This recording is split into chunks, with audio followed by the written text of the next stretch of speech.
Do do do do do. There'll be music playing when this footage is going on YouTube. Ken's probably gonna keep this part where I'm saying this.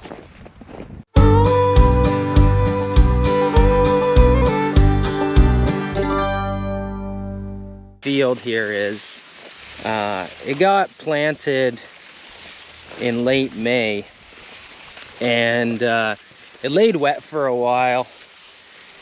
Then it dried out enough that we thought we could work it, and it was okay to work. It was a little on the tacky side, but we worked it, and then we let it lay a little bit, dry out a little bit more, and we worked it again with the sea shank, and had a pretty good seed bed prepared. So then we planted it, and then after that it turned cold and damp, and it got a pretty hard pounding rain on it that they weren't calling for. We do watch weather reports and stuff like that, but try to base some decisions on that. But anyway, it was wrong. And so the seed really struggled to come out of the ground. It got a crust on it. We took our double rotary hoe out here, tried to break that crust to get the plants through, and they just struggled. And then it stayed wet, and we couldn't get in with the scuffler in time and get it scuffled. And this is the result of that.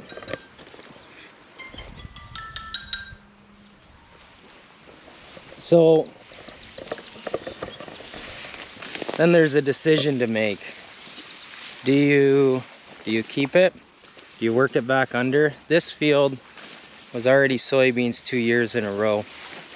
So we got to have a rotation. It helps reduce disease in organic crops. So the fall before was wet, couldn't get wheat in here, so we're pretty committed to corn in here.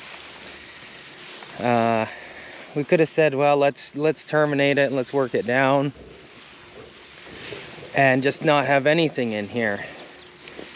The challenge with that is you have to remember this is still a business, and we have to try to recoup some of our money.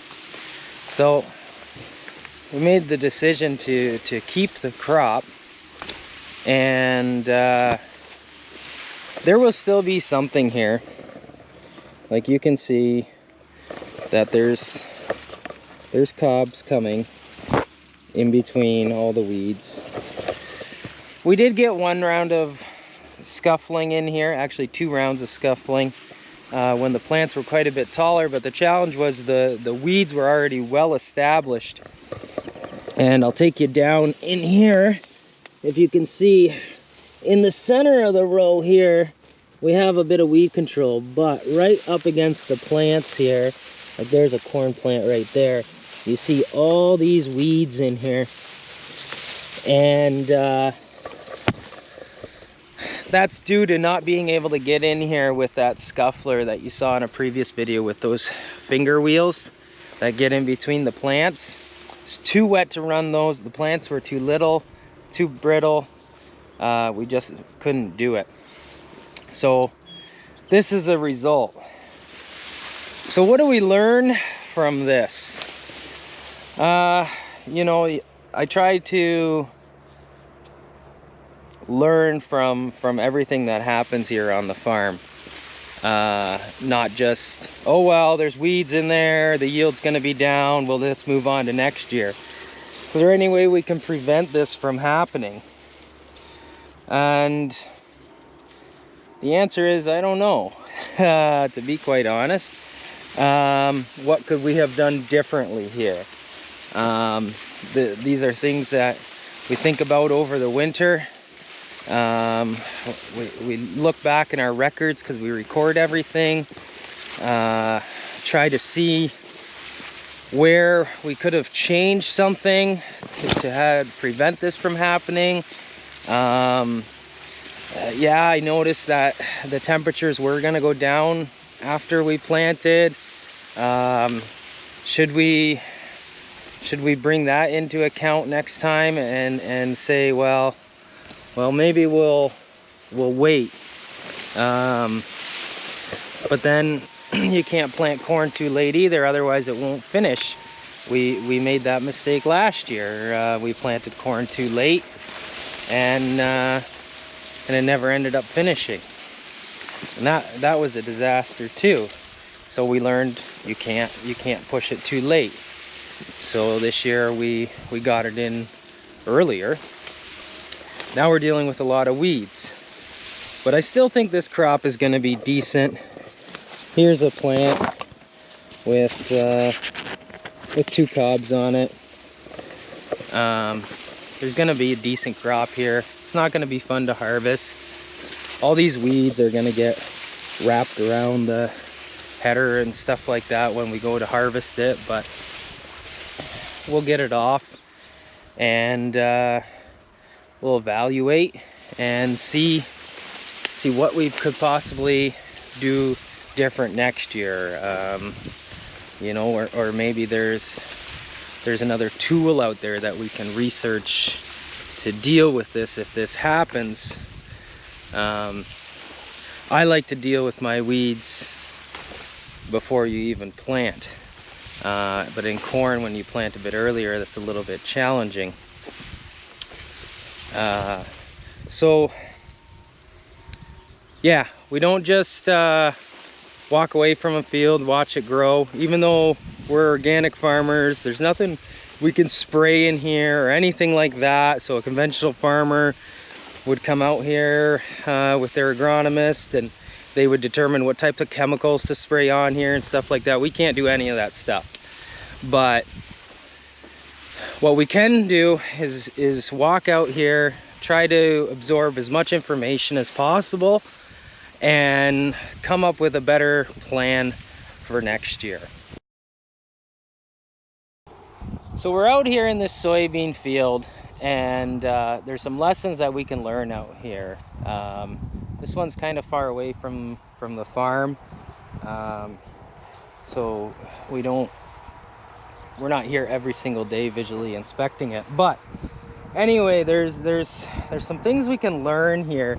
And this one, the problems that we're having in this field are going to be planter depth, and I will show you the proof where the planter didn't hit moisture everywhere in the field, and you're going to see inconsistencies in the field, and you're going to see how plant health, the ones that did get started healthy, make a huge difference in your weed control as well. So here we have some soybeans that were planted. They hit moisture and they got off to a good start, and the weed control is fairly decent in here. And then we get over here, and you can start to see right away there's weeds everywhere. The soybean plants are poor. They're much smaller. So those seeds right there, they sat in dry dirt and they didn't germinate right away. And what that does is, one, your plants are delayed and you have an inconsistent field, and two, that it didn't start growing, so it wasn't able to shade any weeds out or anything like that. So what happened with this field was it laid wet for a long time. It laid quite wet, and when we finally got in here to work it, the weeds were already pretty bad, but we just couldn't go in here. This is hard Helderman clay here. We're west of, or east, sorry, of Jarvis, Ontario. And anyway, hard Helderman clay. So you cannot come in here and work this stuff too wet. So we waited till the field was fit to work. Weeds were well established, and when they're well established and deeply rooted in the spring, it's really hard to kill them using organic practices. We don't like to sink. We use a C-shank on 7-inch spacings with 10-inch wide sweeps, and that's our primary working ground and killing weeds tool. Slices everything off. But when they're well rooted like this, you want to put it deeper in the ground, but we don't like to put it too deep in the ground. Then we dry the dirt out too much. So we did go a little bit deeper than usual. Usually I'm never lower than 2 inches. And we went a bit deeper in here, trying to knock the weeds out before we plant. I like to take care of everything before we plant. And so that dried the ground out a little bit too much. We couldn't get it worked down, packed down, and planted before it got dried out too much. Now, I was watching planting depth, and I was already well below 2 inches on my planting depth, and I pushed it almost to 3 inches, trying to hit the moisture. And I thought I was hitting it fairly well. And as I walked through, you do see quite a few soybeans that did hit moisture, but you also see a bunch that didn't and a bunch that did. So what we're learning here is no matter what, wherever the moisture is at, that's where your planting depth has to be at. Even if your gut is telling you that it's wrong and you shouldn't be planting that deep, sink it in the ground that deep, and you'll have a better chance of establishing a good crop. Placing seeds in dry dirt and hoping for rain is never a good idea, because it didn't rain here for close to a month after we planted. So those seeds that were laying in dry dirt didn't germinate and start growing until almost a month later. And you know, we're on a bit of a knoll slash hill right here where it was a bit drier, and you can see the crops didn't grow here. And if you look down into the low area over there, you can see they grew there. So to recap, not only does it make a difference on your plant health, your crop health, your harvest. Like, harvest is going to be messed up in this field now because we're going to have beans in here that might still be green at harvest, so we'll have to wait for a really good frost before we can take them off. It also helps with the weed control. When you have inconsistent rows of soybeans like this, the camera on the scuffler doesn't work properly because it reads the plant size and height, and you input that data into the computer. And in a field like this, what plant size do you put into the computer? Do you put a 12-inch tall plant, or do you put a 4-inch tall plant? So that makes it quite challenging. We did do some scuffling in here, and we had to go old school on it and turn the camera and stuff like that off. But then we're not able to get as close to the plants either, because we can't get within 1 inch of the plant like the camera and the RTK system can. So again, another field, lessons learned. There will still be a decent crop to harvest. From the outside, it does look like there's a lot of weeds here, but if you start walking and looking closer, it's not as bad as it looks. This won't be too bad to harvest. There's going to be a reduction in yield in this field. But again, there will be an okay crop to harvest here. So here we are in a healthy stand of certified organic soybeans. I've shown you some of our ugly stuff and our bad stuff, but for the most part, this is what our crops look like. You're always going to have the odd field that gets away on you. But in here, you can see how healthy everything is. Our weed control is very good.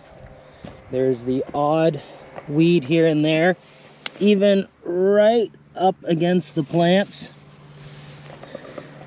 there is little to no weeds. The odd tiny little piece of grass like that. But this is about as good as it gets as far as weed control in organic crops. But on top of that, we have very healthy plants, very consistent plants. And how did we achieve this? Well, it just comes from years of trial and error. And here we're on the western edge of Haldimand County, so we're not as hard of a clay here, but it is clay.